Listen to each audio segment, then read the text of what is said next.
Hi, Chuck.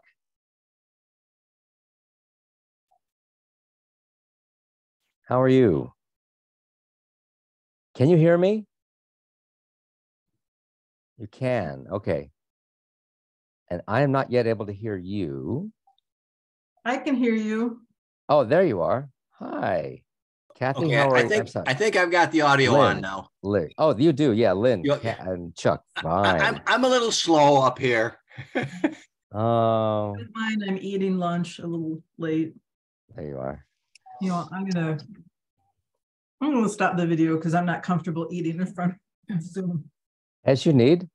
No problem. Mhm. No problem. How are both of you? Very good, thank you. Good. Good. Good. I'm not sure that both of us are, but I am. I'm good. Fair enough. And I'm in Milwaukee today, so I can't be with the group personally at Temple, but trying to find a good position here for this computer. It's hard. Okay. Sue is boarding an airplane at Reagan International, returning from Virginia, babysitting our kids, so she will not be attending either. But I'm the recording secretary. It's good to have your family represented. That's awesome. Good. Whereabouts in Virginia? Pardon? Whereabouts in Virginia? Arlington. Okay. We used to live in Virginia in Hampton. Ah.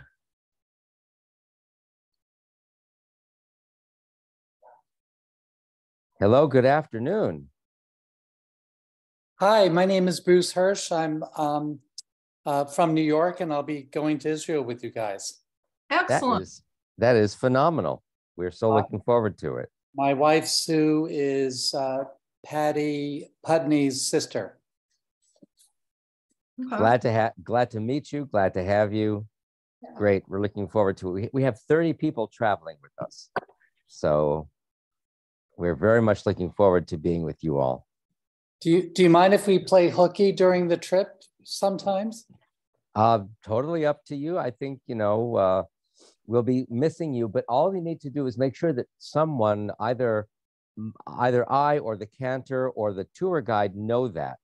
Okay. Otherwise it's fine. We just want to be sure that if we leave the hotel in the morning with 25 people or 30 people, that we come back with that same amount of people, unless we know that someone's going to be departing. Great. We have some friends to visit. Awesome. Awesome. Very good. Where are they living? In Israel. I'm not sure where. Halfway between Tel Aviv and Jerusalem. Okay, fair enough. Yeah, right in the middle. Near the airport. This is Rachel's kids. Oh, okay. Yeah. And also Margie's sister. And a bunch of people. I see we've connected to the temple, but I think their picture is frozen at this moment. Mhm. Do you want to sit over there? I'm fine here. Do you want to? Yeah. Okay, take it, David. Okay. You can mute us for a second.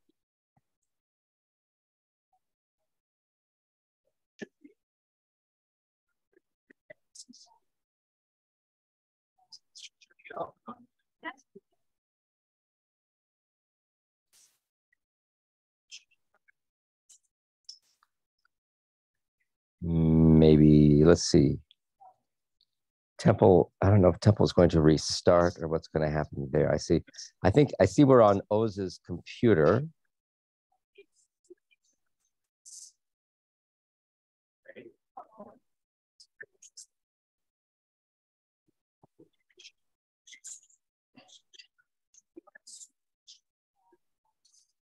So where all in New York do you live? We live in Port Washington, which is in Long Island. Got it. Thank you. How's the weather there today? Terrible. Oh, yes? Yeah, I mean, yeah, just nasty. Here it's sort of drippy. It's drizzling. Yeah. At least it's not snowing for you guys, I guess. It actually, I walked outside this morning. It actually was snowing, but That's it was, the temperature was in the upper 30s, but it was snow, I'll tell you. Wow. Hello, Andrew and Patty. Hey, sister. Hi. Hi, sister. Are we muted? No, we're not muted. I think it's great to have sisters here with us. That's tremendous. Hello, Jim. You grab my phone. Sure. Hi, Rabbi, and everybody.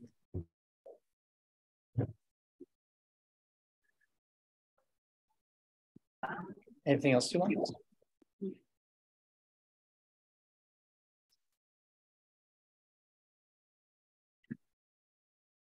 Hey, we're just having a little while getting online. Let's see. I think they're trying to connect from Temple.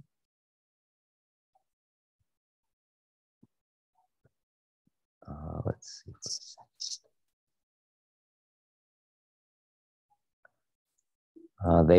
They came back. They'll come back in a moment. I imagine. We'll get started.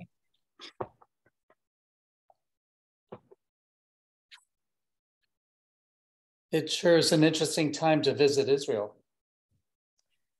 Yes, I agree. I'm not sure if we're lucky or if it just worked out that way, or I think that we will probably learn something. We'll learn a lot. And I think one of our hopes is to help us learn a lot.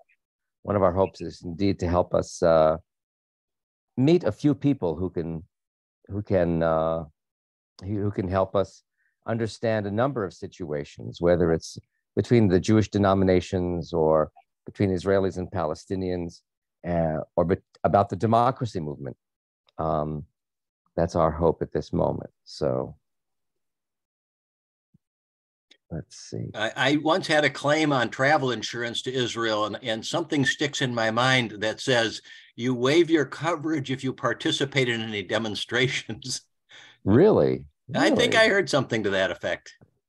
That is an interest. That's such an interesting. That's an interesting possibility. I think that's a definite risk factor. Whatever. I did end up ending that on an unrelated issue. I did end up suing them, and they paid me immediately. I think they just automatically denied everybody's claim, thinking that people would just drop it. I see. Wow. And so you're saying that you were in a demonstration at some point? No, it was totally unrelated. Oh. No, totally unrelated. The contract was written on an envelope that said something to the effect that you participating in political activities or something was an exclusion. Well, it really came down to whether the Hamas was a terrorist organization, not related to my participation in any event. Interesting. Although if that's true, the General Assembly of the Jewish Federations was just held in Israel last week.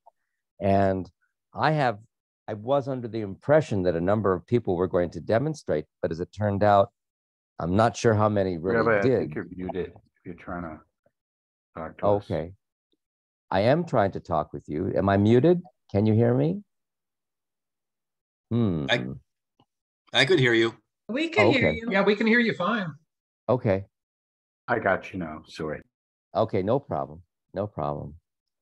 I'm working from an iPad today, and I'm trying to find the mute button. And I was actually going to try and mute myself for a particular reason, but I'm just not able to find it today. That's all right.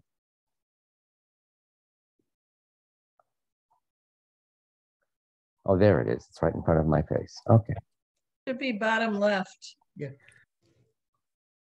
Months ago, we went to there was a rabbi from Israel, and Arik Asherman, who came and spoke. He works with a human rights group. Basically, sounds like he spends half his time throwing his body between settlers and Palestinians in the occupied territories. He certainly had an interesting perspective on the goings on in Israel. You know, he did you see him recently in Madison? Yes, about 2 months ago, maybe No, 6 weeks ago. Yeah, a month ago, maybe. Yeah, he came and spoke at Shari Shamayim, gave a little talk. I know Well, Arik. I had coffee with him that afternoon, actually, before he spoke at Shari Shamayim. Yeah, he's been with a number of different human rights organizations. He'd be a great person to see. Hello, Cantor. Can you hear us? Yeah, we can hear you, Rabbi. Oh, great. Okay. Okay, There we go. so we can start. Okay, so hi everyone. It's a pleasure to be here with you again. Let us know if you need any, like me to speak louder or anything. So today we will speak specifically about Israeli-Palestinian relationships, tension, conflict, you name it. And of course, if someone had like the opportunity to speak, we would love you to share your name too. Okay, so I'll just bring kind of a context for that. We won't speak about the historical context. Maybe in the end, if you want to like ask a question or something, we would open like a 3-question session, like always in the end.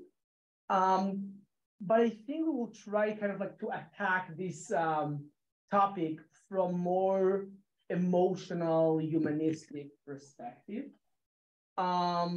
So we will start with actually a video. There is a documentary TV show that's called The Hitchhikers.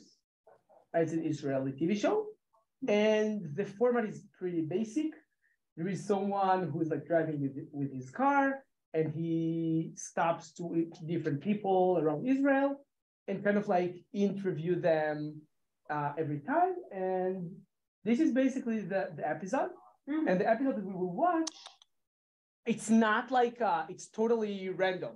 Like there is there is production, but not like you're not really. They don't know the person before. And the person is Osama, and we will watch this episode. It's not too long, not too short. So like we'll give that a time. Rabbi, can you make a talk? Yeah, we're not able to share screen. Rabbi, I think really? you might be the host of this meeting. So can you make us a host? Okay. Okay. Let's try it now. Let me try it now. Hold on, please. Just give me a moment. Oh, meeting settings. Maybe that would do it. Oh, I know where it is. Hold on. Security tab. Yeah. Again, I'm on an iPad, so it's going to take me a moment to find this. There we are. Participants. Let's make. Whom am I making a host? You could either make us a host, or you could just allow participants to share screen. Whose computer? My computer. There you go. Thank you. And can we move the camera so we can see the speakers, Cantor? Yeah, it's like we're seeing your right ear. I know. You want to put it in the middle? We could try to do that. Let's figure out the screen sharing thing first, though. Okay. Okay, Cantor, your computer now should be able to share. You're the host. Okay, so I'll be able to share that. Great. Yeah. One more kind of like clearness before. The translation is automatic translate. So it mostly works, and if it seems weird, oh great, okay, not your fault. Therefore, okay? Yeah. Sure, this is with sound. Sure. Do they have captions underneath? Yeah. And then when we do discussion, maybe we can move the camera into the middle. Okay. בוא בן שלי, איזה אחלה צמידים? תודה, שלום. שלום. זה יפתיע אותי שיהודי עצר לי. יהודי? כן, סליחה. איך זיהית? אני יאיר. נעים מאוד, אני אוסאמה. רגע, אז מה זה הצמידים האלה? זה צמידים שנטי כזה, הודו? כן, קצת טיפי כזה. אתה קצת טיפי? אוהב אותם. יש לי בדיחה על היפים, רוצה לשמוע? כן. אוקיי. איך אתה יודע שהיפים היו אצלך בבית? יש מלא שערות במיטה. לא, לא. איך אתה יודע שהיפים היו אצלך בבית? הם עדיין שם. רגע, מאיפה אתה? זה מסובך. אני ירושלמי, גר ביריחו. אתה ירושלמי, גר ביריחו? כאילו נולדתי בירושלים, סיפור. המשפחה שלי מירושלים, 67 ברחו לירדן, סבא שלי חזר לירושלים. סיפור. איפה גדלת? ביריחו. זרקתי אבנים, נכנסתי לכלא, לא יודע. נכנסת לכלא? כן, בגיל 14. לאיזה כלא? מג'ידו. היית בכלא מגידו בגיל 14? כן. הייתי ילד שכל יום יש לו חיילים מול הבית ספר, החיילים האלה יורים גז מדמיע שמישהו זורק עליהם אבן, באים מרביצים למורה, זה מה שידעתי על עם ישראל. הצלחתם לראות לי כמה אתם חזקים וכמה יש לכם כוח, אבל לא הצלחתם לראות לי שאתם בני אדם. מי יצליח, כן? השמאלנים הבוגדים המסריחים. זה אני. אני מאוד. אני שמאלני בוגד מסריח. גם אני. אתה גם שמאלני בוגד? כן, שמאלני פלסטיני שיש לו חברים ישראלים ורוצה שלום. אתה שמאלני פלסטיני? כן. אז איך מדברים עליכם? אומרים שאני בוגד. אנחנו קוראים לנו עוכרי ישראל. אתה עוכר פלסטין.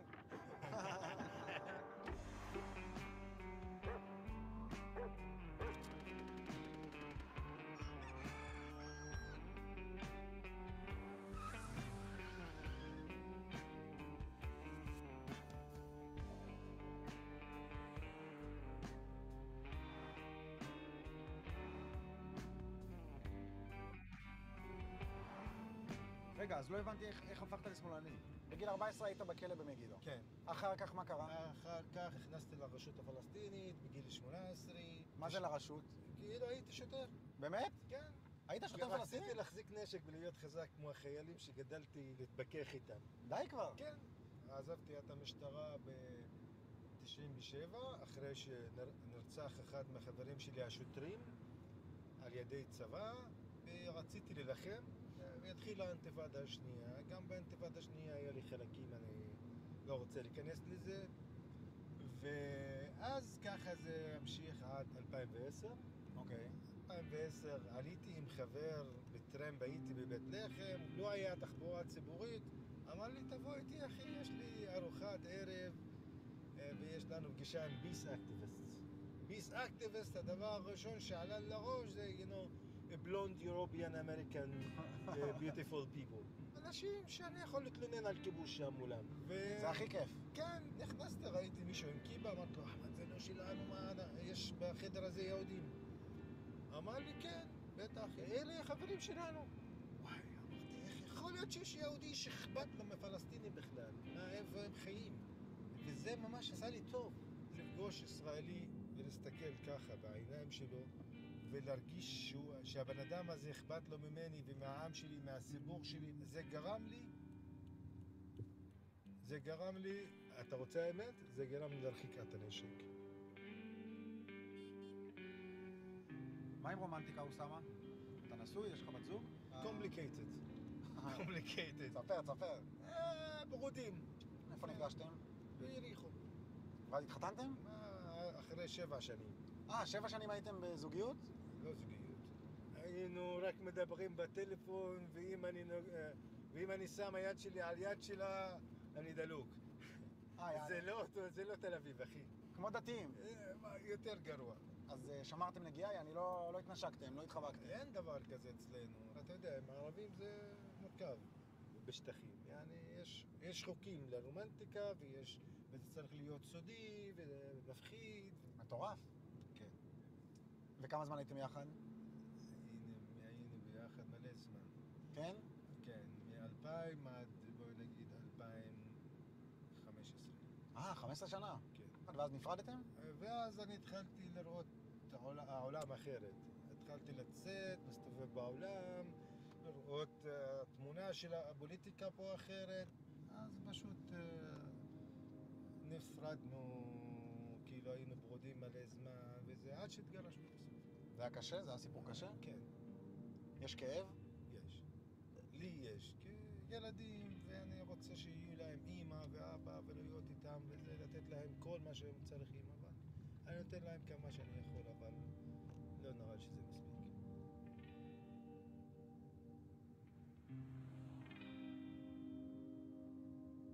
יודע, אוסמה, בעונה הזאת אנחנו מנסים לגעת בגבריות. גבריות. מה זה אומר להיות גבר היום? אני אישית ויתרתי על גבר. מה זה אומר ויתרתי על גבר? אני לא רוצה פשוט להיות עם האופי של הגבר החזק שרוצה למרות שאני לא רוצה. גבר תיקחו, אתם הגברים, אתם הכל, תתנו לי לחיות בשלום עם הראש שלי, עם הילדים שלי. כשאתה אומר גבריות, איזה קול אתה שומע? הזכר, הגבר החזק שצריך לנצח את כולם ולהיות חזק ולהגן על מולדת ועל... ויתרתם, אני הייתי הולך ככה. אני אראה לך תמונות שלי, הייתי עושה בדי בילדינג, היה לי שרירים כמו שור. תראה איך היית הולך? ככה. כמו גבר. כמו גבר. ככה גבר הולך. גבר רציני, גבר... מה זה גבר ערבי? וואי, זה בן אדם שמוכן למות בשביל הכבוד שלו. עכשיו, למה הלכת ככה? מה הקטע? שוב. כאילו, יש כזה קרב תרנגולים כזה? אין קרב, אבל פשוט כדי למנוע קרב ולמנוע שיכנסו בך. אתה צריך להיות חזק ולא ילד כפות. אני הייתי ילד כפות בילדות. מה זאת אומרת? אני הייתי ילד כפות. למה? אני עדיין ילד כפות. הייתי ילד כפות, עד שהחלטתי שאני לא מקבל כפות בשקט יותר, אז אני נכנס. אז מתי החלטת להוריד את התרנגול הזה ממך? שמצאתי השלום בתוכי. מה זה אומר? הבנתי שאני לא צריך להיות חזק, אני רק צריך להיות בן אדם.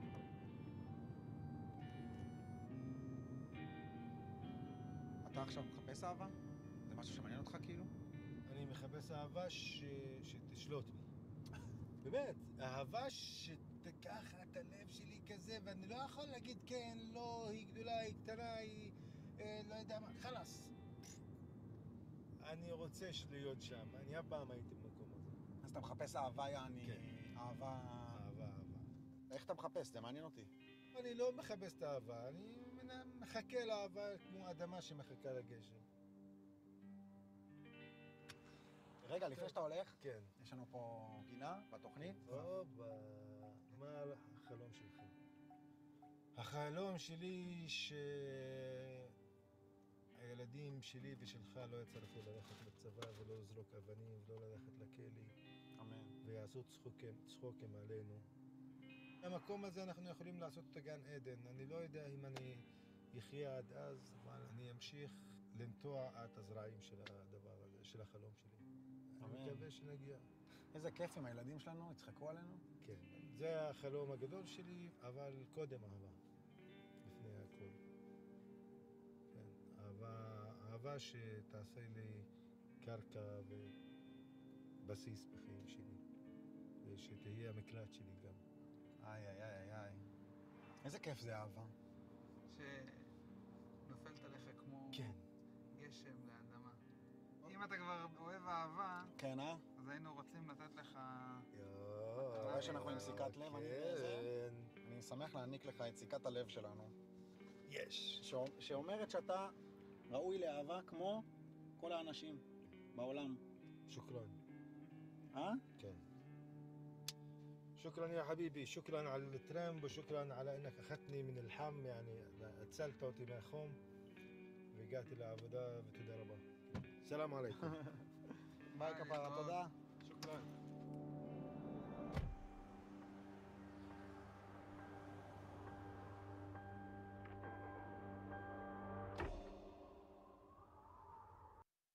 Okay. I hope the translation was okay. We can stop share. Okay, now maybe you want to speak. No, we can put the. Oh, you can just change Right. this. Okay. Here maybe. Yeah, we will need to. No. It'll need to be raised up. Okay. Raise that. Okay. Maybe over here okay. where I sit and. Here is good. And I'll maybe? sit this here. I'm not No. sure. We could get another chair and set it in the middle. Here. Okay. Okay. Another chair in the middle is right there. Okay. Sorry, France, for the short delay. Thanks. Okay. We're No. good. See, no, didn't see upright.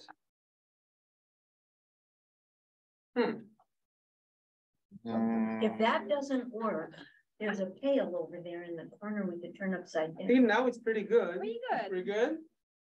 Okay. Okay. We'll try. We'll try.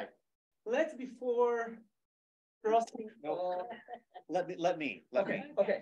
Before crossing, I just want to hear some thoughts from this episode. Just associate like something that like popped up. Yeah. And name. Okay, hi. Yeah. We know your name. Just Hi, everybody. I'm Barb Woodruff, and just a couple thoughts. One is, wouldn't it be wonderful if that kind of transaction could happen between all Jewish people and Palestinians? I think that would be fantastic. And secondly, a Palestinian exchange student was in my town of Monroe, Wisconsin, about an hour south of here. And I asked her what she thought the possibilities might be of the two-state solution that I really had hoped would come about. And she said, nope, it's too late for a two-state solution. We have to get rid of the occupying force. And she sees all Jewish people as the occupying force. And she was a lady who was just about 17 years old. You know, that was her take. I thought, oh my gosh, we've got a long way to go. Okay, so we will talk about it more, but let's, steal any ideas from or feelings, both in the Zoom, if you want to share from this episode, that we would love to hear. I'd like to share something, if I may, just briefly, and that is how normal a conversation like that can be with people with the right mindset and with the right, right is not word, with compatible mindsets. It shows us that there are so many different attitudes, perhaps. It widens the range of attitudes that we see among the Palestinians and Jews who share that small piece of land.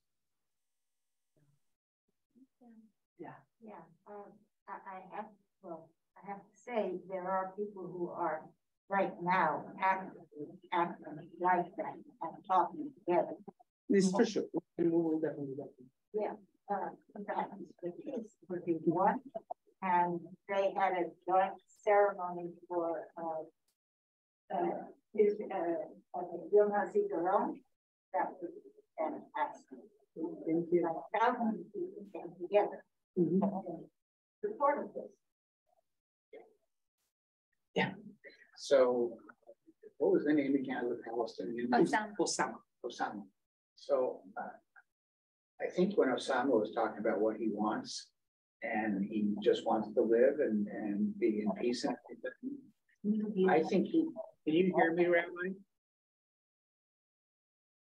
We can hear, but it's a little garbled. It would be, Alan, I can hear you clearly. I did not hear Joanna as clearly. I wonder if we can encourage people to sit in the very front row of that sort of modified circle that you might have created. There's only so much we can do about that. Okay. Okay, speak loud. Yeah, that's helpful. Thank you. Osama speaks for the majority of the people in the world. Just want to be left at peace. I'm a child of the 60s. In the 60s, when we were actively against the Vietnam War, there were many songs that talked about, let's let the leaders go up on top of a mountain and fight each other, but leave the rest of us all alone. Yeah. I think in Russia, I think here in America, I think in most places, people are willing to let live. It's the zealots and to an extent the politicians that cause the source that we're in.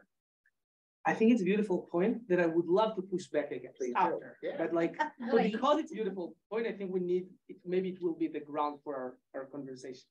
Yeah, I was very impressed by his humanity and the common issues that we all think about, we deal with, and there was so much,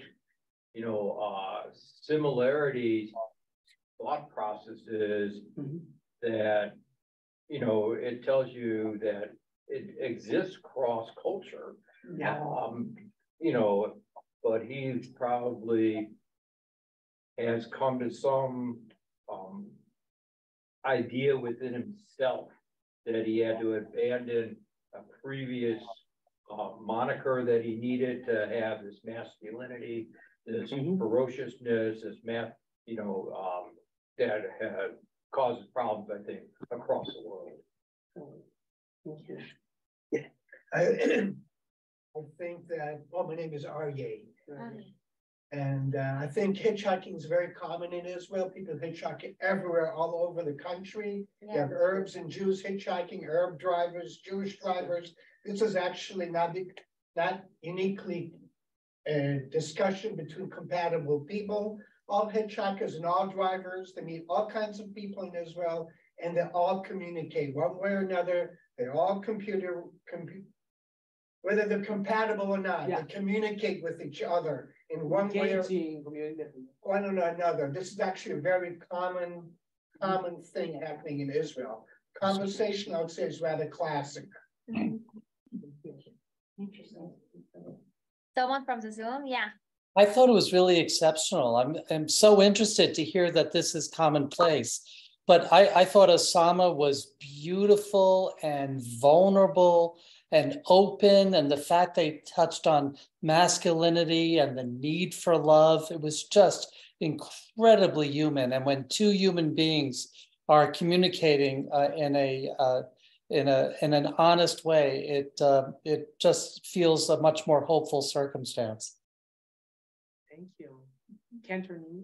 Yeah, it struck me, the masculinity component of it is like really what struck me. And I was wondering, it seems to me that a lot of, this is not just true of Israel, this is true of many places where violence is often perpetuated because people have very unhealthy approaches to masculinity. Like in order to be strong, in order to be a man, you have to be a certain kind of way.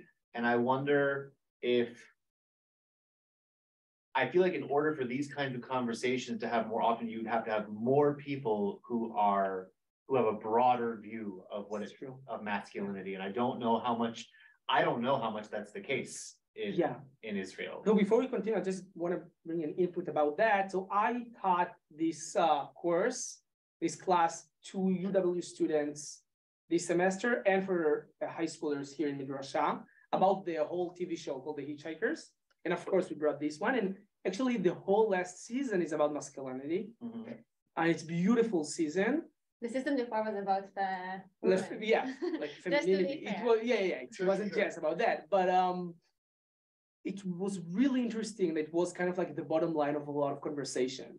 The first episode is about former soldier with the PTSD that actually spoke the same way that Osama spoke about masculinity. It was beautiful to see it. Do we have any more inputs or feelings or ideas? Okay. Yeah. Half-formed. I was thinking about women who aren't in this conversation at all. It's true. And what does that mean to the conversation? I think it's also a really, really good point. Okay, so maybe it will be like an interesting ground to start the conversation. So the reason that we brought this video of Osama, first because Osama is an amazing human being, but second because we wanted to talk about the Israeli-Palestinian relationship, and we're not Palestinians. There is no Palestinian in the room, which is unfortunate. Yeah. So the best thing that I could do as a person who not necessarily, I'll say slightly more about that soon, but I'm not Palestinian. I can't speak for the Palestinian people. So I think it was worth bringing this idea, this person to speak for himself and also maybe for like the longer context, bigger context or broader context of the Palestinian people. That being said, I think we're starting this conversation from the common ground, which is amazing, right? It's like very rare. We mostly started from the, the fight and the conflict. But I do want to say something, and I want to start it from there, and then we will go to the method that we brought. But I want to speak about, I think it's very easy to come from US to find those people that speak universal language, and then to approach the conflict as a weird phenomenon, as like a kind of like a, I don't know, like a weird thing that accidentally happened. And if we would just all sit down and talk, we can fix it in a second. I think it's not true. It is not true? No, I think it is not. I'll say it from my perspective, it's just my opinion. I grew up in the West Bank, a very specific place in the West Bank. Like I'm first generation in this place. So it was Israeli before 67. It was Jewish. It was Jewish, yeah. My great-grandpa was there before 48.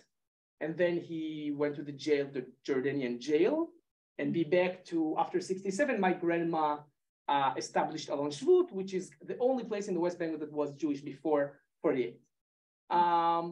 Also looks like American suburb. It's very hard to understand it's in the West Bank, but my family also are taking part in a program that's called Shorashim, Roots. I don't know if you heard about that, which is an effort to create a conversation, exactly what we saw here, between Israeli, even specific settlers and Palestinians. It's a beautiful program. I love this program. I love it. Like I brought, as a commander in the army, I brought my soldiers there because I think it's the only way, exactly like you said, it's the only way to start solving this situation, right?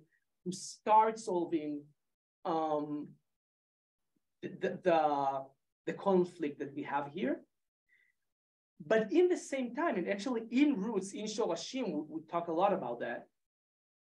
We can't ignore the actual differences, okay? Like, of course, we should bring humanity as a common ground. Of course, we should talk, and of course, we should always try to solve it. But I think that in order to really understand, we need to listen carefully to both sides.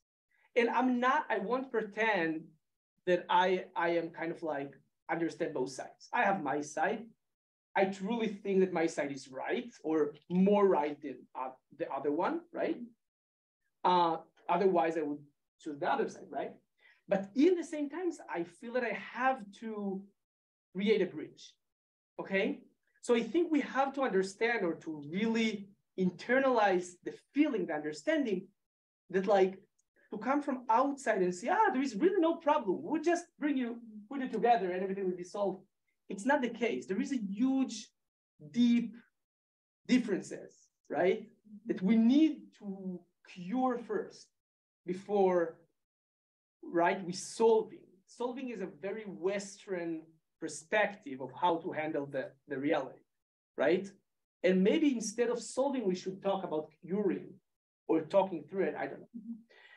So can I say something? Yeah. Slicha, what is that word you used? Oz, curing? Healing. Healing. Thank you. Isn't it a word? Yeah. Okay, maybe it was just I think healing is better. Healing is better? I want to say that when I saw the video first a few months ago, it was very hard for me. I mean, obviously, he's a great person, full of love, and I could relate to him in the Armenian part. Like, we all want love, we all want to be loved, and I really I had empathy for that. But I feel like listening to the things he went through in life. I mean, he didn't sit in jail for nothing, right? And he said he was participating in the Second Intifada. So for Israelis, what we hear here is, the Second Intifada, when I hear it, I think about like buses of civilians bombing in the middle of the streets. I don't know what exactly he did. He didn't want to get into it, which I understand. But for me, it was very hard to listen to him. And I feel like if someone is listening to this and it's not even slightly hard for him for a minute, then like we are not healing anything because we don't understand what's there to heal. To heal is like to feel, this is so hard for me to listen to you, almost unbearable, and I still do it. This is the hard part, to like do something, listen to someone that is hard for you to listen to. Because I feel like sometimes people like are sitting in the same room and they're all talking about peace, but no one is like stepping on anyone's like sensitive points. So yeah. Well, I think you make a very good point.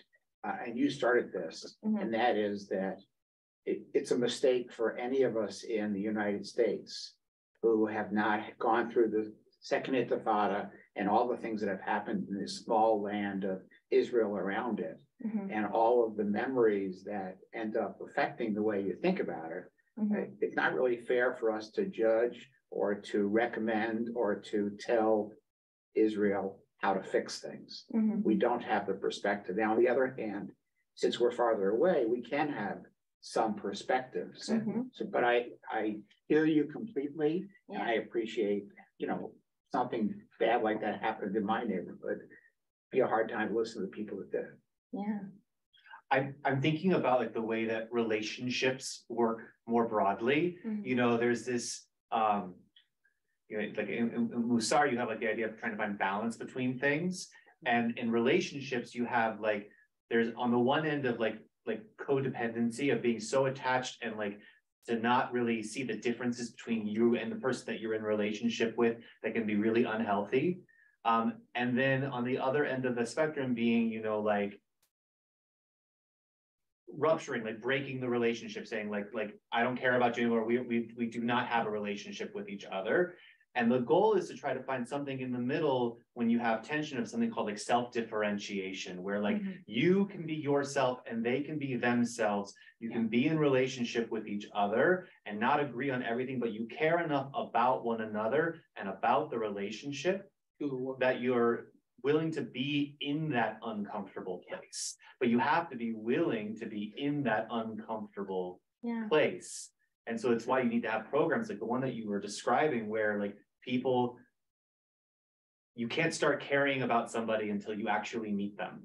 No, it's true. Before that, Rabbi asked us to maybe say something more about the Intifada. Like, what is it? Okay. Intifada in Arabic means kind of like civilians uprising or rebellion, which is like inherently violence. It's mean all of that in Arabic, you know what I mean? Like, and in Israel, the formal intifadas there was two.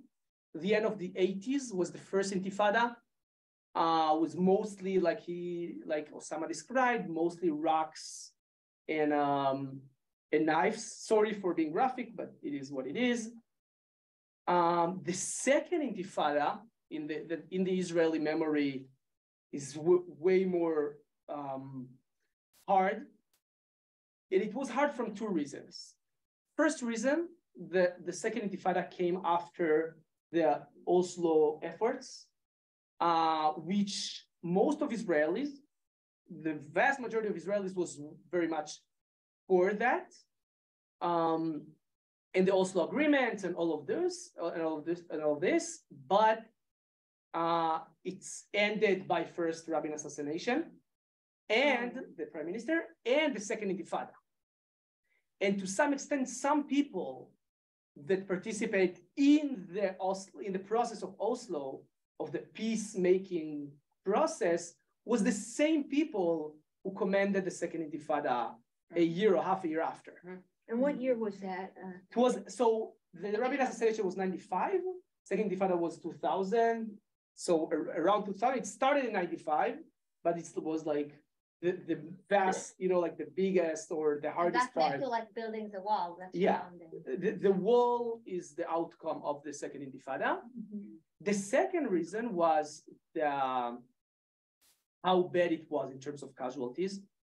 It was a lot of buses that exploded. I'm talking about like dozens of buses that exploded. We're talking about like hundreds of people who got murdered. It was like another level that Israelis never faced before.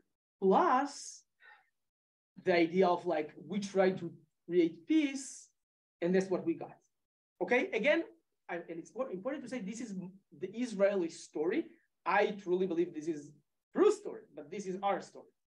And it's important to say, yeah. So are the people that were involved in the Oslo Accord, were they insincere, is what you're saying? Were they were just saying things, but they really didn't this is an interpretation. Yeah. To some extent, the interpretation for that is kind of like kind of like locating you as right or left in Israel, right? Really. Which another outcome after the Oslo Agreement was that a lot of Israelis moved to the right. People that before that voted to the left said like, we have nothing to rely on. I'm not sure. I will talk personally. I'm not sure. I believe that it really depends. I believe that some people did and some people truly tried to. And like everything in life is complicated.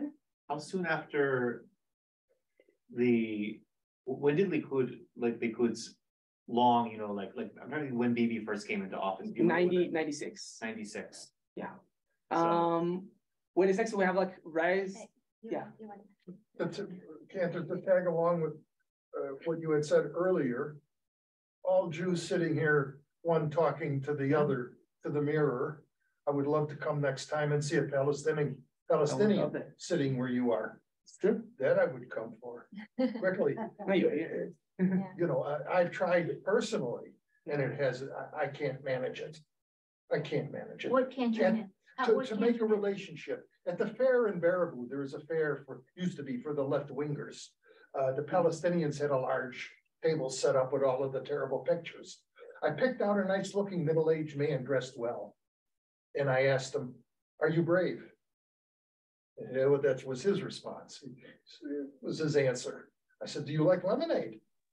"Yeah." I said, "Over there is the lemonade stand. They're making lemonade. Come, we'll talk. There's a picnic bench. We'll sit." No. He wouldn't say it, but the response was, "Not in front of my friends." That's what I interpreted. Same thing as some of the other ones where they show these anti-Israeli lectures, the films or whatever. I'll look for a college student and say, "I didn't understand a lot of that. Come for coffee one time and explain it to me." I think maybe we can open it in the end of the session. I think it's a really painful point for myself too. I would say that to some extent I had way easier times in Israel creating relationships with Palestinians. I have a relationship with Palestinians than here. And we can talk about that maybe later. I think that to some extent in US, it became kind of like sports. You need to decide which teams you like. And if you would say you like the Michigan in a game day, whoa, there's being in a diaspora community, right? In order to be, because there's so much persecution or discrimination from broader American society, you have to cleave more closely to your community. And so there's a fear of losing that protection of that connection with your particular smaller diaspora community. Even though I'm not sure this is an answer, I think it's an open, painful point that we can talk about it later, in the end when we can give more time for it. So yeah, can I jump in for a moment, please? I think that it is hard to make generalizations, and we can and we shouldn't. So it's normal to look at a community and to make generalizations, and know also that it is not always the case. But I think my question, Oz, that I would offer for us to discuss is, here in our country, we have a lot of discussions about the legitimacy of different sides. That perhaps this is referring back to what Cantor Jacob said earlier, that there is a legitimate side for either of these two parties in Israel. The question is, who sees their sides as legitimate and who sees their sides as illegitimate? For example, if I ask my Israeli friends who believe that there should be one state and it should be a Jewish state, and they want to have all the Palestinians leave the territory between the Jordan River and the Mediterranean Sea, is that truly a legitimate point of view? Or is that perceived as a legitimate point of view? And the same thing with the opposite. Is it legitimate to say that, among Palestinians, is it legitimate to say that all Israelis should be escorted to the borders and that the whole land between the Jordan and the sea should be Palestinian? Are those so extreme that they're not legitimate, or are they also legitimate?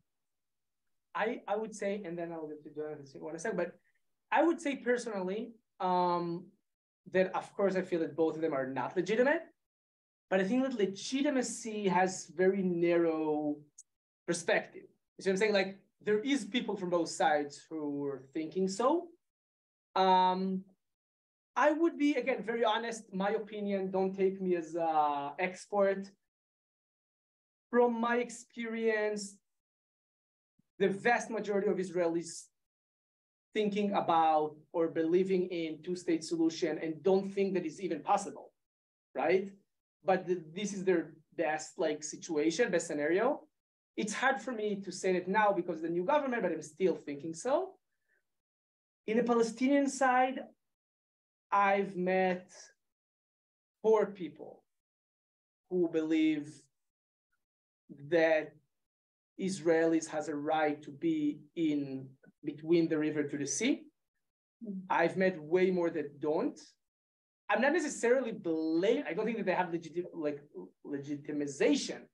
I'm not necessarily blaming them. I do, in a moral level, right? But it's a whole different, and again, it's also interesting conversation, maybe even argument, right? How many people in each side try their best to solve it? In the 90s, I could say with total, with all my heart that we are, right? Right now it's way more complicated, and I agree with Rabbi Jonathan. Now it's way more complicated. But maybe it's also something to start from, right? Okay, let's beginning by admitting that both groups have the right to be here. I think it's a great point to start from. It's not exactly the idea of being legitimate, right? Because if you're not legitimate, so I won't talk to you, we can't really do a lot, I feel. I hope I answered something.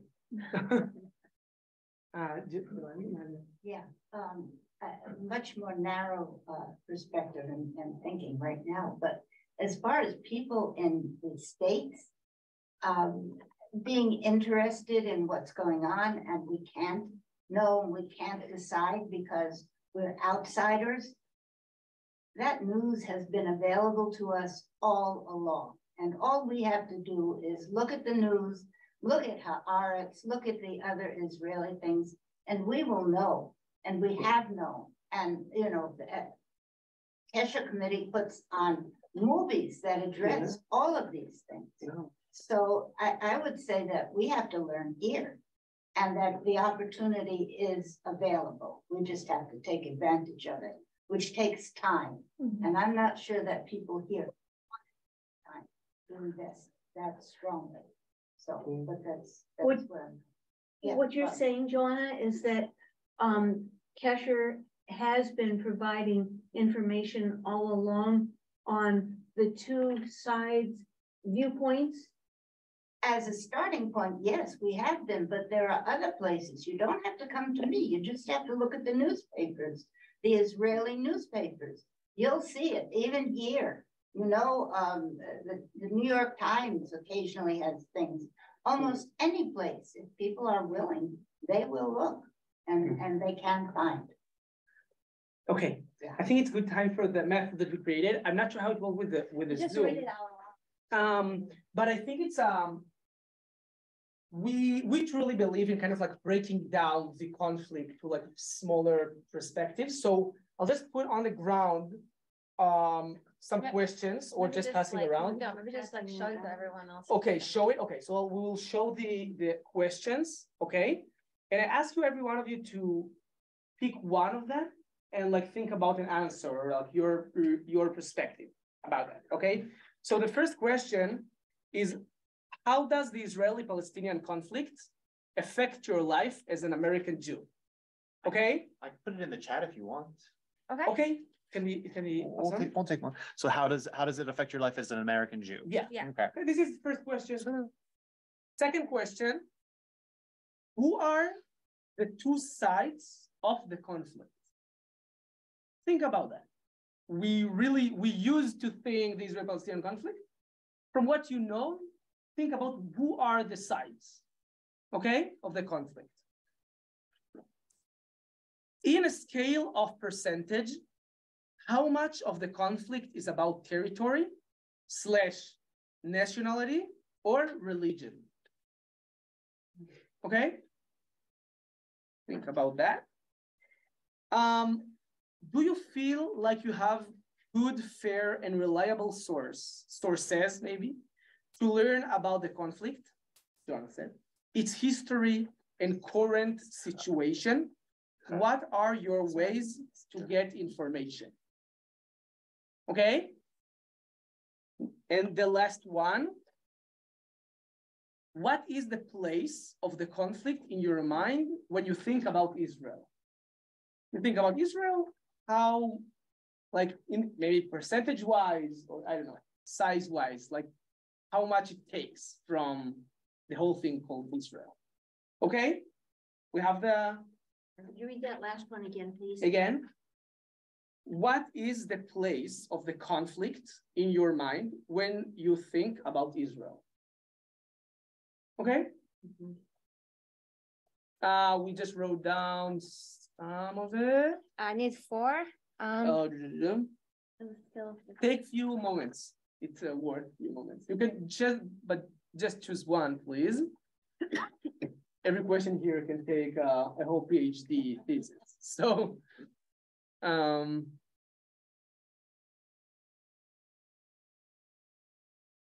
what is the question?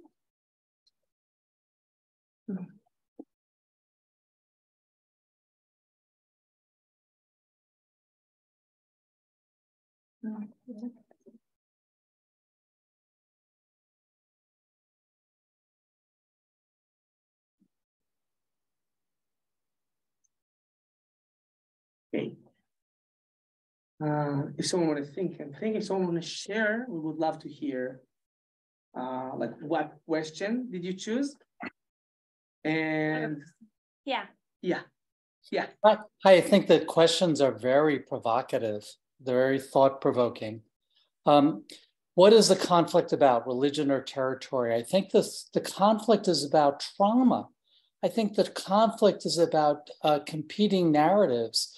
The pain of our people coming from the Holocaust into the Mideast, and the reception that we had, and the established lack of sympathy and cooperation, and the way that we were viewed as, we the Jews were viewed as European imperialists coming into that setting. We were the victims of European imperialism. And to have that type of reception, I think, is a very profound trauma. The trauma of the intifadas, the trauma of the violence. That's such a powerful part of the story. And the other aspect of the story is the trauma among the Palestinians and the state of the occupation and the circumstances of 1948 and the and everything that's kind of gone through that. And I feel that we're talking about if our stories are right or wrong, and I don't sense that there's any interest in terms of acknowledging the trauma that was done to us and the trauma that we've done to someone else. And I feel like the conflict is about a conflict of narratives and a lack of ability to try to make atonement. Our faith is that we should treat the stranger with respect because we were strangers in the land of Egypt. And I feel that occupies a large place in my consciousness when I think about Israel. Thank you so much. And there is someone, maybe we'll continue and like react. So I think we will try to just like through the circle ideas, and hopefully we'll have time after that to react. I think it was a beautiful point. Yeah, Rabbi. One of the questions is, was this a conflict about religion or about nationality? I think we have territory in the chat, but perhaps it's the same. I think more that it's a conflict about nationality and territory than it is about religion. I think for many years, Judaism and Islam, which is the more predominant religion, I guess, among the Palestinians, for many years, Jews and Muslims have been able to relate better at certain times, not as well, perhaps at other times. But I think that there had developed a long time modus vivendi, a way of getting along with one another that was not terribly negative. It wasn't the most positive, but it wasn't terribly negative. And I think that, so when I hear about when I think about this conflict, I do think about nationality. I do think about their different views of history and their different, the different lengths of time that each of these people has occupied those lands. And if I'm getting good information about those facts, I'm not always sure I do. So I can tell, I have done much reading on that question. Is it legitimate? Is it a good source of objective information? I'm not always sure. I have a question for the two of you. I'm old, so I remember things going a lot back before you. One of the things that I think is common among humans is if you give them hope and then you dash the hope, it hurts even more than if there was no hope to start off with. And the perspective I had from where I was living in the United States was the Oslo Accords and then the Camp David Accords looked like we weren't going to cure it. We weren't curing it, but we were someplace that, as Rabbi said, we could kind of agree on something. And from America, my learning about it was that at the last minute, Yasser Arafat asked for one more thing. And that one more thing was the deal breaker, led to the Second Intifada. And my impression, a little bit listening to the two of you, but just in general, is that has set back the possibility of peace 25 to 50 years, maybe even more. 50 years is very like positive and optimistic. Is that kind of what happened with you living in Israel? Are you not that old to remember that? Am I saying something that the Israeli people, a lot of people in Israel feel? Okay, so I can talk about myself. We will try to answer it pretty quick because we want to continue. But I'm sorry if I no, it's a good point. It's a really, really good point. I think as someone who read about that and hear from his family, that totally, like vast majority of Israelis support Oslo to some extent, and vast majority of Israelis don't believe that there is partner now to some extent. And I believe this is a huge shift that happened between, let's say, 95 or 94 to 2001. Right. This is like the frame of time. And I think that in the end, and maybe we should talk about it more, about this essence, in the end, ideas are nice, but people want to live. And I think this is not a bug, this is a feature in life, right? In the end, people will make decisions that will let them better life physically before visions. And I think a really interesting Lakmus test, right, was the Russian immigration, the Jewish Russian immigration from USSR that came in the early 90s, was pretty lefty when they came. And today they considered, and again, it's actually, I think that right these days, we're changing again. I think I hope that we touched the wall of the right wing and now we're starting coming back. But are you Russian Israelis? No, we're not. But number-wise, the Russian Israeli community got a lot of terror attacks after they came, and most of them now consider as right wing. And I think, and it's not just me, a lot of analysts saying that it's totally because of that. They had no other reason to be right wing, in terms of security wise. And they just said, and we're talking about million people, a million people, and they just said no. With all the respect to talks, we want security, and we will vote for normal life without bombing buses. Yeah, and sort of what I interpret is that then Bibi came along, and Bibi is your Trump. Bibi scares people, and therefore keeps people on the right, and doesn't. It will be true, yeah. I was just saying a minute, like Bibi of the last, I think, 4 years is much similar to Trump. The Bibi of the early 2000s that I remember as a prime minister was not from like this vibe. It really gave a decade to Israel that was like with a significant, smaller amount of like terror attacks. Yeah. And the terror attacks that was there. I understand that completely. So like people really voted. I feel like we talk about taxes or healthcare or like in Israel, I feel like when people go to Kalpi and vote, they think about security. Existence. And that's what he promised them. And for 10 years, it worked. I feel like now the reason why we had 4 elections is that maybe it stopped working and we had more and more terror attacks, unfortunately. Thank you. This is going to seem really off the wall, but I have to ask it anyway. You know, this whole thing, the Jewish perspective, you shall treat the stranger as the homeborn, and love thy neighbor as thyself. I can't see how Jewish people are thinking that right now. And I can't see how, you know, I think the Palestinian people, if they ever had that, they are not feeling it because I think they feel like their land's been taken over, they're being pushed out, and if they don't fight, there's no chance of them having a place of security either. How are both sides going to have security? So this is, I guess, the question, right, of the life, not just our session.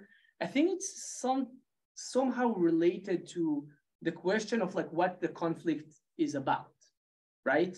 To some extent, if we know what the conflict is about, so we can, I don't know if fix is the right term, feeling it, right?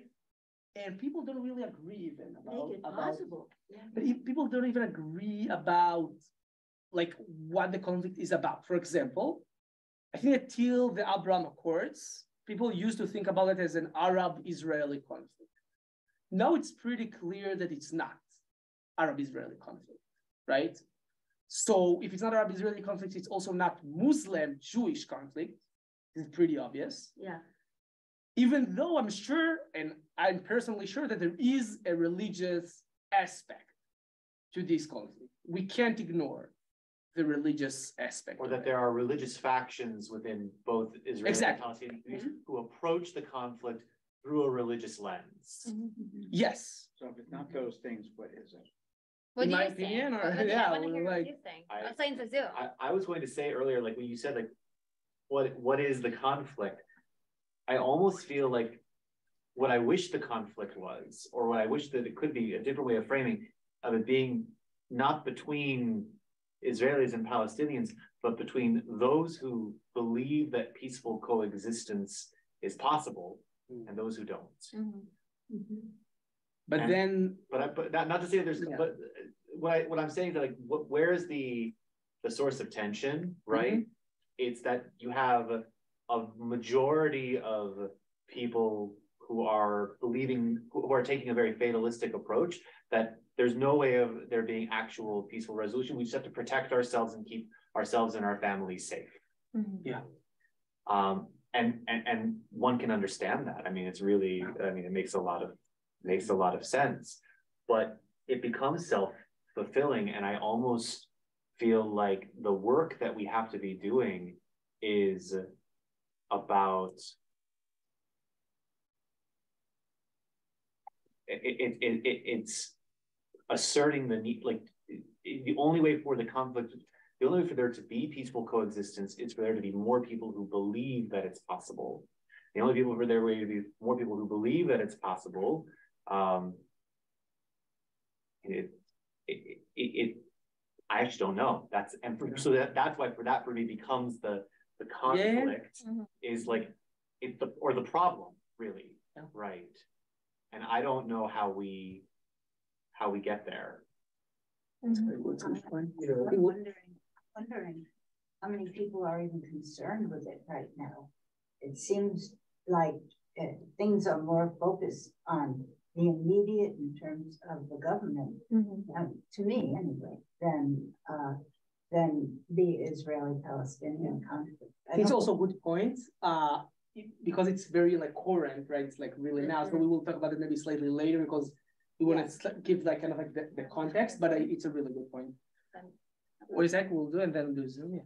Yeah, so what I think the basic idea, instinct is for survival, and if you are so fearful that you're not going to survive, your kids aren't going to survive, and it's being perpetuated through the news, the media, through other groups, then it's very hard, I think, to open yourself up to vulnerability. So I mean, it clearly, in my mind, takes a unique leader, somebody who's able to inspire people, to give them the sense of security that they can move out of that survival mode.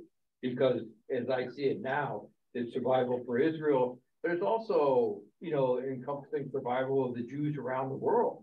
I mean, they, even though, in the United States, we're obviously feeling a lot more secure. I mean, I think we're all heightened to the idea that anti-Semitism is really on the rise, and that we need Israel to survive, and we want it to be in a country that we admire, that we would say we really want to be able to support, wholeheartedly, as far as that. But I mean, I think the fear component of it is a dominant thought. Yeah. Someone in the Zoom wanna add something? We'd love to hear your voice if you wanna share. Yeah. I think that this has been a very interesting discussion, and where to begin?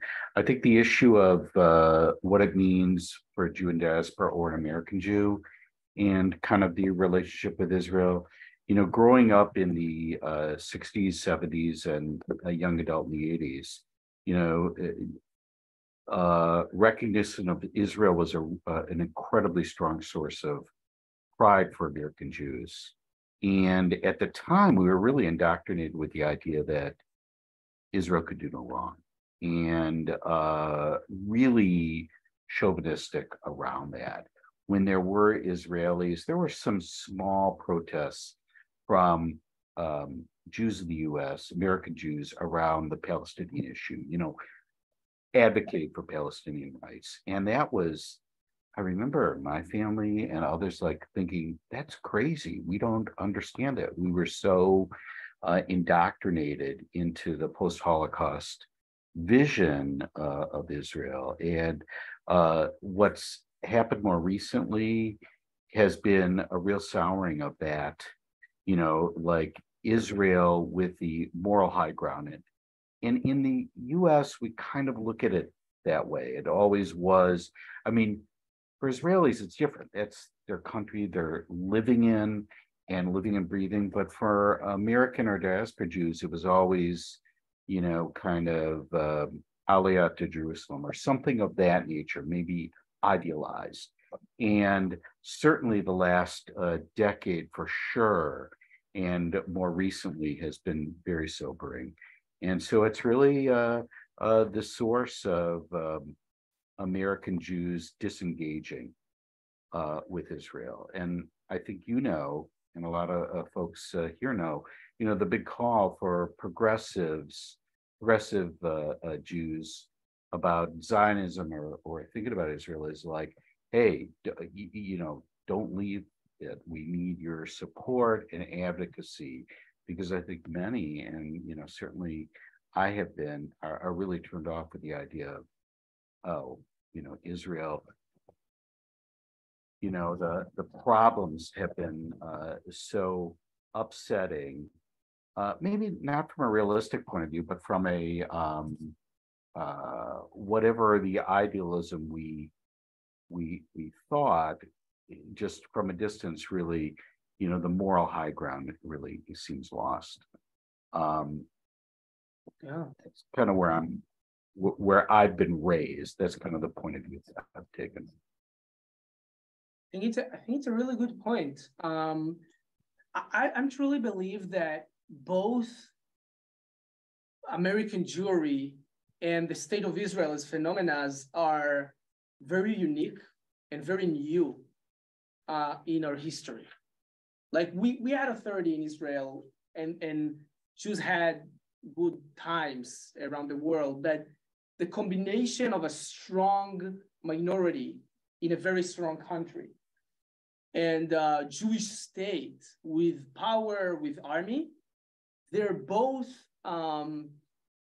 very new and challenging and good, it's important to say, good new situations. And to some extent, I feel that, and again, it's very to some extent, but to some extent, I feel it's pretty healthy to lose this pride. Great. Like, yeah, reality is really complicated. I think that Israel and Israelis should have American Jews not just as supporters, but also as criticizers and also as a lot of different things. And this connection and relationship should be more active from both sides. But yeah, I think that in the past, the connection was based on a very weak base, which is idealizing Israel as a heaven, as a perfect country. Which no country can be. Which, let's be honest, would never been true. Yeah. Like it was amazing. I agree, and I must admit that you're totally right, and it's part of maybe mine and others' naivete in thinking that. And even like we should be sober, have a more sobering, balanced, view about Israel, just having seen what other nations, and certainly the U.S. has been going through in the last 6 or 7 years with divisiveness and some of our political leaders. And that should be sobering. Hey, if we can, one way of looking at it is, hey, if we made it through Trump, Israel will make it through Netanyahu and that government. But it is, I think that the unique thing is I was, whatever you want to say it, as a Jew in the United States of that certain time period, really indoctrinated and really believed like Israel can do no wrong. They have the moral high ground. And, you're right. That's not a realist. No one has that. But it does temper some of our disappointment, or at least mine. Rabbi had a... Yeah, thank you. I want to, Jim, I appreciate your comments very much, because I think that our American Jewish image of Israel, our diaspora image of Israel, is not always met in reality. Many times it is, and many times it's not. But I think I do want to go back to Oz's question, because it's so important. And that is, I'm glad, Oz, that you feel that Israel and that Israeli Jews and diaspora Jews should be in dialogue, and that each should welcome the other's comments, criticisms. The question has always been, I think, where is the right, or where is the legitimate forum for that to take place?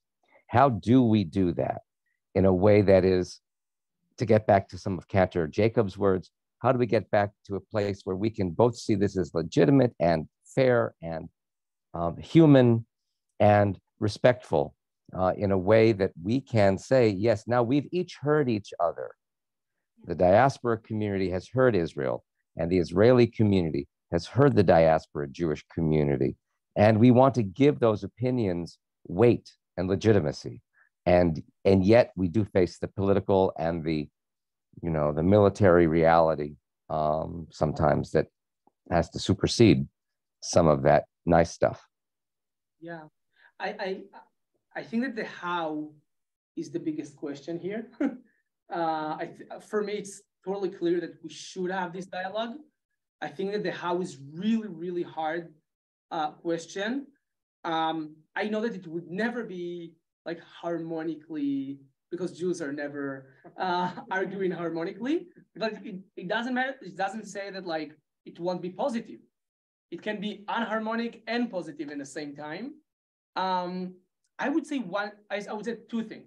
One, I think that we need to understand that we already sharing destiny, that it is an illusion to feel that there is two different stories here. Basically, there isn't. I truly believe, I also think, I don't just believe, I truly think that if, like God forbid, Israel won't exist, Jews in America would feel it very strongly, not as a minor thing. And if American Jews won't exist, and God forbid, Israel would be like totally different place. And I think we just need to realize that, like, we sharing this destiny, and we need to acknowledge it. This is one thing. The second thing, and I think why it's so important that there is this trip, that maybe it's also time for both groups to be mature.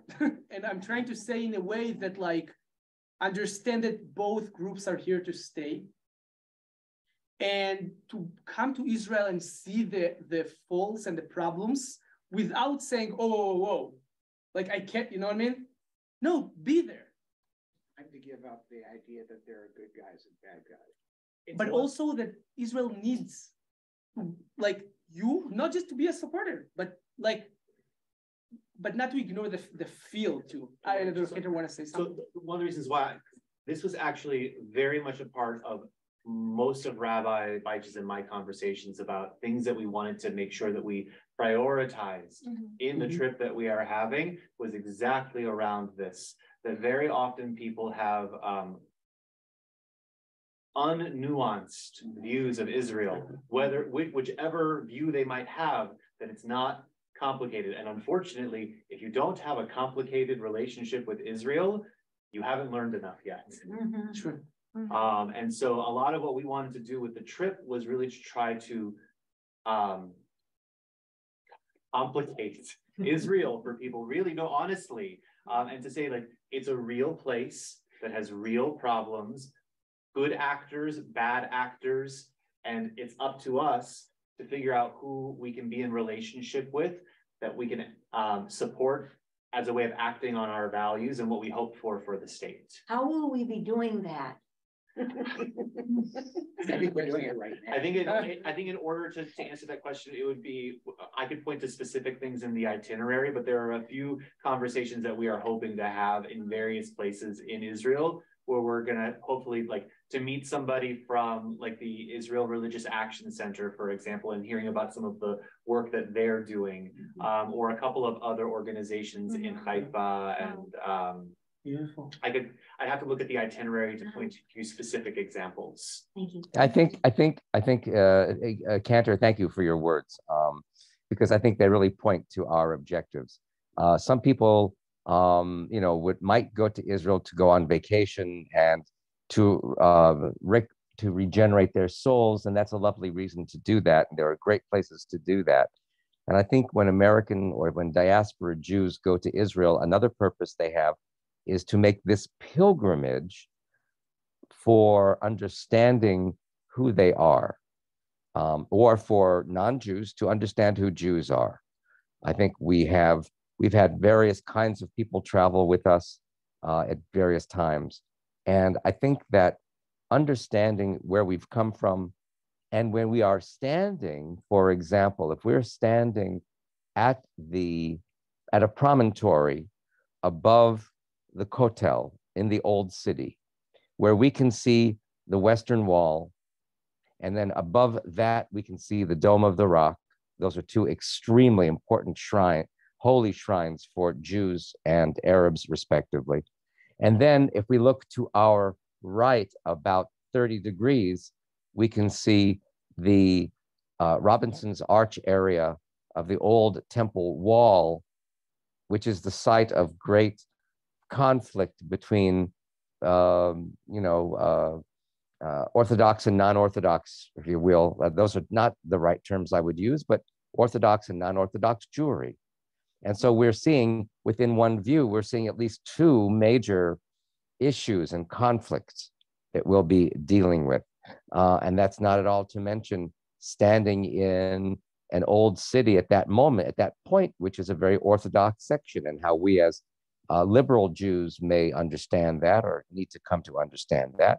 And if we're standing on that same promontory, 90 degrees to our right, we're looking at the city of David at Silwan, which is an area of great conflict between Israel and Palestinians, and Israelis and Palestinians about territory rights.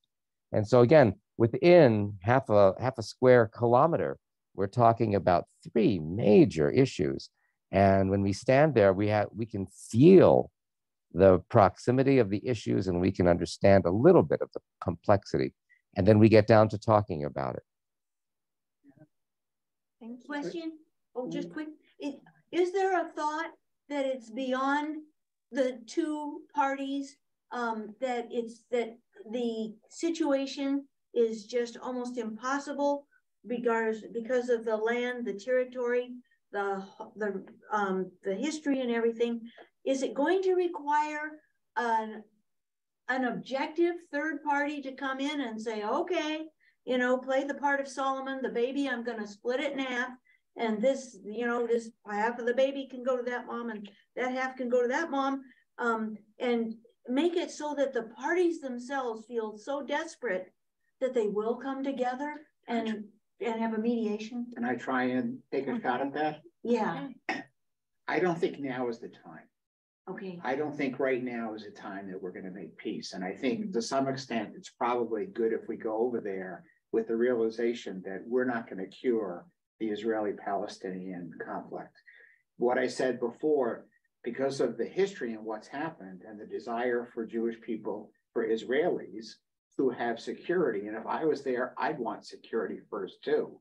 I think at this point, we just don't have those leaders. I'm glad that Jim, I'm really glad you brought up what you did, and I want to follow up what Oz said. Mm-hmm. I grew up in the same generation. It was really cool that Jews had a country. First of all, it was important that Jews had a country, and that's one thing that I still hang on to. But it was cool that we had a country that had some power to it when we thought of ourselves weak all the time, and that it was an ideal country. And I like the way you talked through, and I have to say the same thing now. I no longer look at Israel as being a perfect or the right country or an ideal place. Now, I feel the same way about my sister. My sister has an awful lot of faults and things that I really don't like about her, but I don't give up on her because of the fact that she had an argument with me or whatever. Mm-hmm.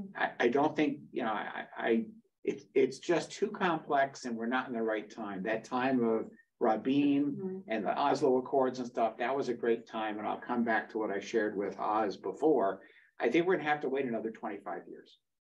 Or different leaders, or 50 years. It's that maturity of relationship that you're talking about too, though, right? Like the kind of relationship that you have with your sister as an adult is probably very different from the way that you all related to one another as children, right? And so I think that we're in a place right now as American Jews where we're trying to get more American Jews to be able to relate to Israelis more like we're adult children, right? And relating to each other in that kind of way where there's complexity and there's trauma and there's more history now that we have to contend with.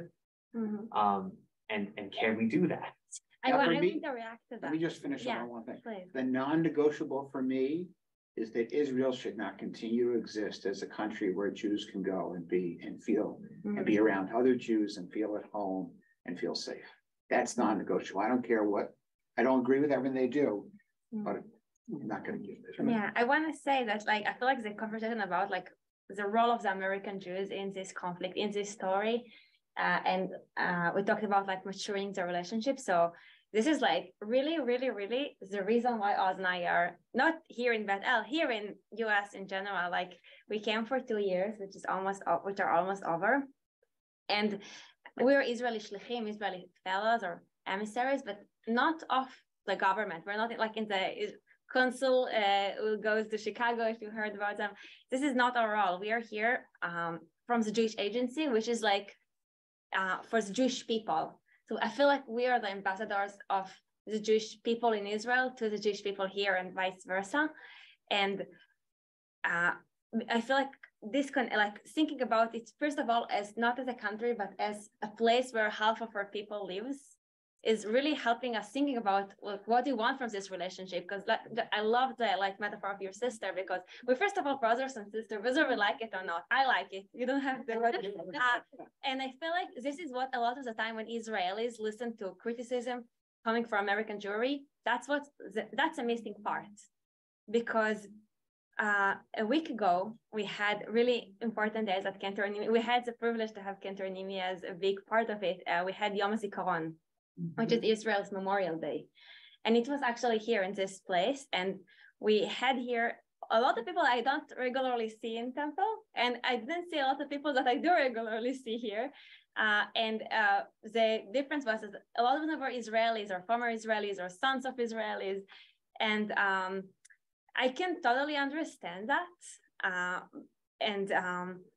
It's obvious, like you think about what's close to you, but I feel like my ideal relationships that I dream of is that Israelis cry when they hear anything like what happened in Texas the other year in the synagogue, and like really like can't go to sleep without knowing what's going on. That already happened in our families. I don't know to tell if all of the Israelis feel like that, but that's for sure my dream.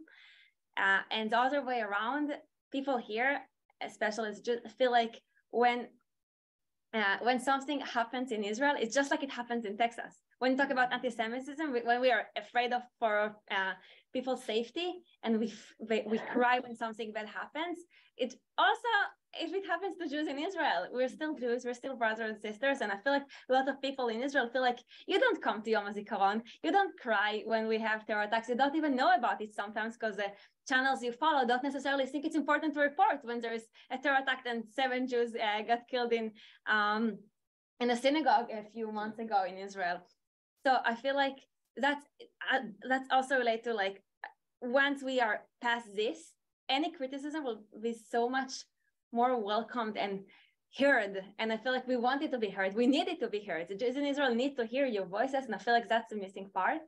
And that's also when we talk about like having reliable sources of information. If the news you are reading about Israel doesn't report when there is a terror attack against Israelis, or it reported without saying who did it. Like sometimes it's like a few Israelis got murdered or got shot. I'm like, that's not a report, that's missing few parts. And sometimes the other way around, like sometimes things happen in the West Bank that I think should be reported as well. So I feel like having a news channel or a Facebook page, I don't know, like whatever is easier for you, that have these two sides is important for this conversation with the Israeli Jews. Oh, that was long. I'm sorry. So all you, if you don't know what those were like, I mean, talk to people, right? Like with the conversation that we're having right now, there's a lot of people here who regularly consume media about what's going on in Israel or look at varieties of sources. We have our shalichim here who probably have their own, recommendations or opinions about reliable news sources, or people who are involved with Kesher or Rabbi or myself. If you're not sure of what kinds of publications are reliable, you have a number of trusted people here who are approaching Israel with good intention and relational intention and wanting to understand what's going on over there in a real way. Jim Sossman had a question. Yeah, just a comment. I really enjoyed this dialogue a lot, and learned a lot. And it the irony is, and I think we all know this, that Israel has always said, and we have too, the world judges Israel different, not on the same playing field. It's judged at a different standard than certainly its neighbors in the worldview. The irony in that is that American Jews judge Israel, especially me, at an unrealistic, idealized level, meaning the expectation, like we're hearing here at MENA, it's whatever, that country on the hill. It was really probably at 75 years, an unrealistic expectation. This is a complex, as the cantor said, nuanced view, but we have in our soul, hey, this is is based as a Jewish country. We as American Jews hold it to probably an unrealistic standard of expectation. But anyways, I'll stop there. Friends, we're getting close to our time when we need to, when we've called this. We can certainly continue a little bit, but I don't want to stifle anything else that Hannah and Oz might offer us today. Yeah, maybe I'll try just to kind of like summarize, wrap it up. I don't know. First, I would say thank you, everyone. I want to comment, James, in the way that like I feel that if there were the best time to start being part of it is right now. That Israel more than ever is in a scary moment, but also really like interesting and maybe hold a lot of opportunities. Moment. Pivotal is the word. Yeah. And I think it's a good time. It's a good time for American Jews in general and for you specifically to dive in. I'll try to say something, and I hope it would make sense about the Israeli-Palestinian conflict in general for someone who's coming from outside. I think that we, and I say we as Western people, having a hard time to understand holiness, not in the way that like our holiness, but as a physical thing. You know what I mean? Like there is a place, Rabbi just described the Western Wall, like a place that people fight for. It seems weird, right? To some extent, to me, it also seems weird. But I think it's also an opportunity to step out of our just Western-focused perspective and say, okay, there is traditions or there is perspectives of people that can create someone, like drive someone to fight physically for a physical thing. In Israel, we have people who have this perspective and people who don't. But I want to put it here because I feel that like, to some extent, I want to convince you that I understand Palestinians who fight physically against Israelis. I understand I fight as Israeli for Israel. And that for me, the way to make it better, and again, I'm not using solve it, right? I'm using make it better, is to first understand where do you standing, like what do you think is more right or less right or whatever, what's the information is, and then start to listen. Like there's the famous Jewish philosopher Immanuel Levinas saying like you need to face with the other and hear, not because they're right, because we have to, but without the assumption of like, there is no real reason to fight here. There is real reason. There is, but still we should try to talk. We should try to make things better. And I think when we understand that, it's a really good place to start talking about trauma, because we can start healing trauma just when it's trauma and not just like surviving, right? So we need to try to manage the situation to a place which is just trauma and then to heal the trauma itself. And I think this is a great first step to do it. I think there is now a lot of Israelis, there is Palestinians who want to do that. And I think it's a process of learning and listening.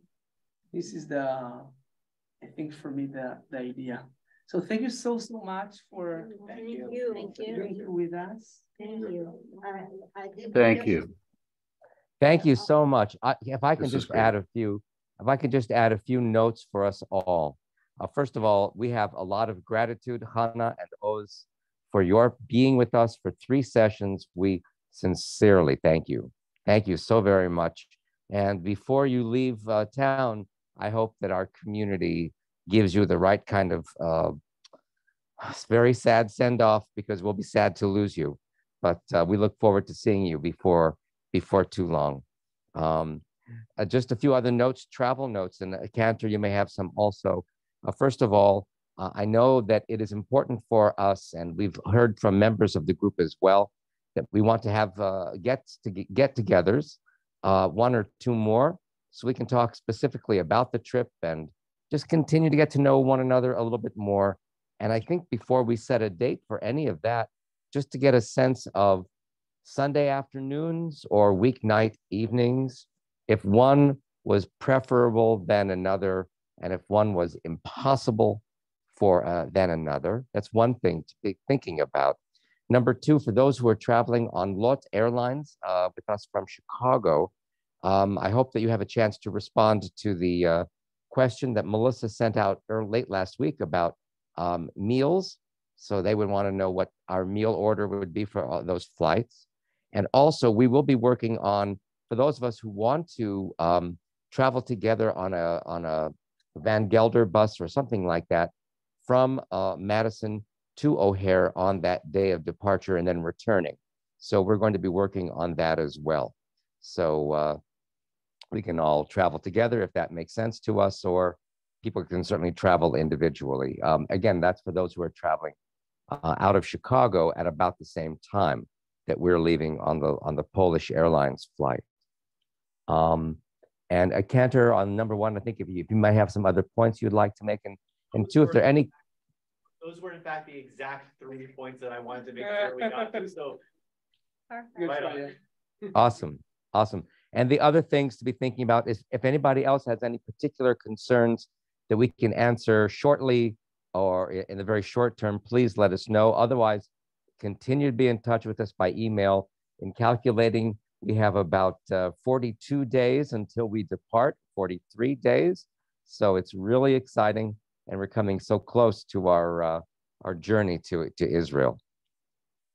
Great, amazing. Well, thank you so much. Thank you. Thank you very much. Rabbi, can I ask a question? Sure, Alan, of course. Well, at the risk of offending some of my friends in the congregation. Oh boy, oh boy.